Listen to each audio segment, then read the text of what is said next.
7 घंटे से ज्यादा का सफर करके आपकी आंखों को सुकून देने और आपके विश्वास को मजबूत करने के लिए मैं आपका भाई, आपका बेटा, बाबा साहब अम्बेडकर माननीय काशीराम साहब के मूवमेंट का सिपाही आज आपके बीच में हूं। हालांकि ये उत्तर प्रदेश का बॉर्डर का क्षेत्र ही है, यहां से 50-60 किलोमीटर पर उत्तर प्रदेश आ जाएगा, लेकिन उत्तर प्रदेश को पिछले 2 साल मेहनत करके हमने तैयार किया और उत्तर प्रदेश के लोगों ने हमारी बात को माना भी है। हम उत्तर प्रदेश में लोकसभा की 2 सीटें लड़े, एक सीट जो मैं स्वयं लड़ा और एक सीट सिद्धार्थनगर के डुमरियागंज में हमारे प्रत्याशी लड़े। ये हमारे कैडर की मेहनत है और आप सबका सहयोग आशीर्वाद है कि मैं इतने ही वोटों से जीता जितने वोटों से भारत के प्रधानमंत्री जीते, इतने ही वोटों से आपका चंद्रशेखर आजाद भी जीता। और दूसरी लोकसभा में हमें 80,000 से ज्यादा मत प्राप्त हुए। तो पार्लियामेंट में आपसे जुड़े हर विषय पे मैं लगातार अपनी बात रखता हूं और कोशिश ये करता हूं कि जहां कहीं भी मेरी जरूरत हो मैं समय से वहां पहुंच जाऊं। अब क्योंकि चुनावी दौर है, अब आपके पास मौका आया है, अगर इस मौके को आपने संभाल लिया और जिम्मेदारी से अपनी जिम्मेदारी को अदा किया तो मैं आपको लिख के देता हूं कि जो समस्याएं कागज में लिख के मेरे सामने रखी गई है, जिनमें 3 प्रमुख समस्याएं हैं। पहली है शिक्षा, दूसरी है चिकित्सा और तीसरा है पलायन। और मैं आपको बहुत जिम्मेदारी से कह रहा हूं कि शिक्षा, चिकित्सा, पलायन ये सिर्फ झारखंड की समस्या नहीं है, ये देश के हर कोने की समस्या है। और आपको शायद एहसास होगा, मैंने पार्लियामेंट में ये कहा था कि अगर सरकार शिक्षा का स्तर सुधारना चाहती है और जैसे बाबा साहब अम्बेडकर ने कहा था कि शिक्षा वो हथियार है, शिक्षा शेरनी का वो दूध है, जो पिएगा वो दहाड़ेगा, जो पिएगा वो आगे बढ़ेगा। और उन्होंने ये भी कहा कि शिक्षित होके ही आप अपने हक अधिकारों को प्राप्त कर सकते हैं। इसी बात को जब उन्होंने समाज को रास्ता दिखाने का काम किया तो उन्होंने नारा भी ये दिया कि शिक्षित बनो, संगठित रहो, संघर्ष करो। तो मैंने पार्लियामेंट में कहा कि एजुकेशन पॉलिसी ऐसी होनी चाहिए, क्योंकि आज शिक्षा का बाजारीकरण हो गया है। बड़े बड़े पैसे वालों के लिए बड़े बड़े स्कूल, उनमें बड़ी बड़ी सुविधाएं, और गरीबों के बच्चों के लिए सरकारी स्कूल, और उनकी हालत भी इतनी बुरी है कि बरसात में वो स्कूल छूते हैं, लाइट बिजली की व्यवस्था है नहीं, पंखे उनके खराब है, मास्टर समय पे आते नहीं, पढ़ाई उनमें होती नहीं, बच्चों पे किताबें नहीं है, बच्चों पे वर्दी नहीं है। और मुझे ऐसा लगता है कि साजिश करके गरीबों के बच्चों का रास्ता रोकने का काम सरकारें कर रही हैं। इसलिए मैंने ये कहा पार्लियामेंट में कि बदलाव तब होगा जब गरीब के बच्चे को भी अमीरों के जैसी शिक्षा की व्यवस्था होगी। और उसका एक ही रास्ता है, वो रास्ता ये है कि गांव के सरपंच से लेके जिला परिषद का मेंबर, ब्लॉक का प्रमुख, जिला पंचायत का सदस्य, जिला पंचायत का अध्यक्ष, विधायक, सांसद, पार्षद, मेयर, चेयरमैन, मंत्री, मुख्यमंत्री, राज्यपाल, प्रधानमंत्री या एडमिनिस्ट्रेशन में चीफ सेक्रेटरी से लेके प्रमुख सचिव, भवन सचिव, कमिश्नर, डीएम, एसपी और किसी भाग का कोई भी कर्मचारी हो, उनके बच्चों की पढ़ाई सरकारी स्कूल में होनी चाहिए। इससे बदलाव क्या होगा आप देखो।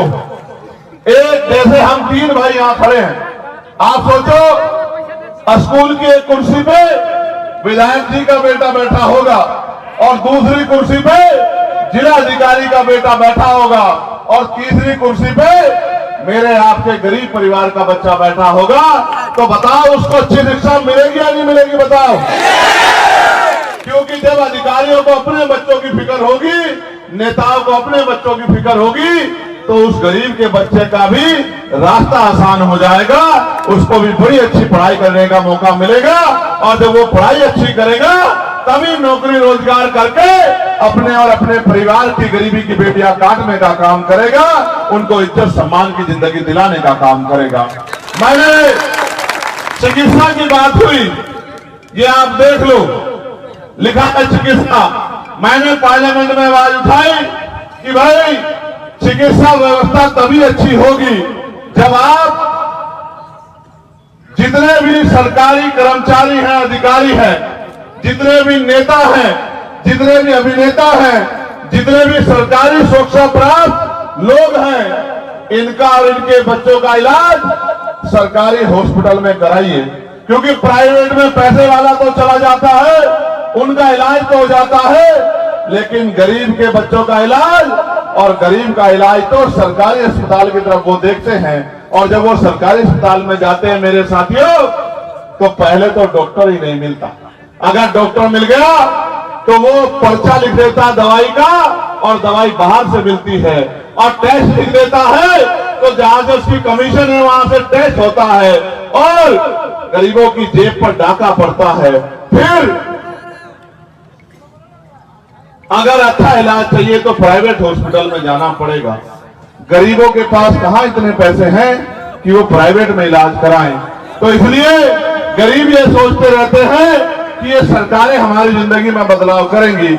इसलिए मैंने मांग उठाई थी कि जब एक बेड पर डीएम साहब लेटे होंगे और दूसरे में मंत्री जी लेटे होंगे और तीसरे पे आपके मेरे किसान मजदूर परिवार का व्यक्ति लेटा होगा, तो डॉक्टर भी मौजूद होगा, दवाइयां भी अच्छी होंगी, टेस्ट भी अस्पताल में होंगे, सारी मशीनें भी होंगी और सुविधाएं भी होंगी, तो गरीबों का भी बहुत कम पैसे में अच्छा इलाज हो जाएगा। जब जब मैं सुधार की बात करता हूं तो सरकार में बैठे लोग मेरा मजाक उड़ाते हुए कहते हैं कि चंद्रशेखर आजाद एक मेंबर बन के सोचता है कि सरकार उसके हिसाब से चले। मैं उनसे कहता हूं कि चिंता मत करो, मैं अभी तो अकेला आया हूं, लेकिन आने वाले समय में मेरा बहुजन समाज इतने लोगों को भेजेगा कि इस पार्लियामेंट में चारों तरफ हमारे लोग ही दिखाई देंगे। चारों तरफ हमारे लोग दिखाई देंगे। उस दिन मैं लिख के देता हूं कि कोई गुंडा किसी गरीब की बेटी की तरफ आंख उठा के नहीं देख पाएगा। मैं इस बात को आपको वादा करता हूं। साथ साथ इसके आगे बढ़ते हुए मैं ये भी कहना चाहता हूं, बहुत कुछ हो सकता है। जैसे महिलाओं को ग्रामीण क्षेत्रों में कुटीर उद्योग लगा के रोजगार मिल सकते हैं, क्योंकि जो तीसरा मुद्दा है वो पलायन का मुद्दा है कि रोजगार के लिए आपको दूसरे प्रदेशों में जाना पड़ता है। इसमें कोई झूठ नहीं है। मैं दिल्ली में रहता हूं, मैंने कोरोना काल देखा है किस तरह मेरा मजदूर परिवार रेल की पटरी अपने घरों आने की कोशिश कर रहा था। रोटी नहीं मिली, पानी नहीं मिला, किसी ने दरवाजे नहीं खोले, हमारी पीठ पे ईंटें ढो जाती है, लोगों की बड़ी बड़ी बिल्डिंग और बड़े बड़े मकान बनते हैं, लेकिन हमारे दरवाजे, किसी के दरवाजे हमारे लिए आंसू बहाने के लिए नहीं गिरे। और तो और सरकार हमें ट्रेन की सुविधा के हालात को देखे, उनके चेहरे देखे, तो मुझे एहसास हुआ कि ये मेरा ही परिवार है, ये दलित पिछड़े परिवार के लोग हैं। उनको मैंने महसूस किया कि उनकी हाइट देखता हूं तो मुझे महसूस होता है कि ये नहीं, ये ऐसा नहीं है कि ये भौगोलिक परिस्थिति की वजह से ऐसा नहीं है, ये इसलिए है कि उनको दोनों टाइम अच्छा भोजन भी प्राप्त नहीं हो रहा है। रूखा सूखा खाके थोड़ा थोड़ा पैसा बचा के वो अपने बच्चों का पेट पालने की कोशिश कर रही है और अपने बच्चों को पढ़ा के कि उनको मजदूरी ना करनी पड़े, इस तरह का प्रयास कर रहे हैं। मेरी आंखों में बड़ी पीड़ा होती है जब मैं अपने लोगों को इस तरह पल पल मरते देखता हूँ, कोल्हू पे काम करते, भट्टों में काम करते, खेतों में काम करते, और फिर मैं देखता हूँ कि कि ये सरकारें किस तरह उनसे मुंह मोड़ लेती हैं। बड़ी तकलीफ होती है सम्मानित साथियों, लेकिन कर क्या सकते हैं आप मुझे बताओ। जिस तरह से महिलाओं पे शोषण हो रहा है, जिस तरह से आज भी मूछें रखने पे, घोड़ी चढ़ने पे, मटकी छूने पे और अच्छे कपड़े पहनने पे भी दलित पिछड़े आदिवासियों की खाल खींचने का काम गुंडे करते हैं, तो मन में पीड़ा होती है कि भारतीय संविधान ने हमें लोकतांत्रिक शक्ति दी थी, बाबा साहब अम्बेडकर ने हमें वोट का अधिकार दिया था। इस वोट से हम जिसको चाहे कुर्सी में बिठा देते और जिसको चाहे कुर्सी में उतार के पटक देते, क्योंकि ये वोट हमारा हथियार है, ये वोट हमारी ताकत है। लेकिन सम्मानित साथियों, हमने वोट की वैल्यू नहीं समझी। हमने किसी के कहे पे, किसी की दी हुई मिठाई पे, किसी की दी हुई शराब पे या किसी की बातों में आके और अपनी वोट को कभी किसी को सौंपने का काम किया। आप मुझे बताओ, व्यापारी व्यापार ही करता है, पैसे खर्च करता है, जिस बिजनेस में लगाता है और फिर पैसे कमाता है। आप मुझे बताओ, पिछले 12-15 साल से, और मैं धन्यवाद दूंगा झारखंड के साथियों का कि हमेशा उन्होंने मेरी एक आवाज पे यहाँ की सरकारों की जड़ें हिलाने का काम किया।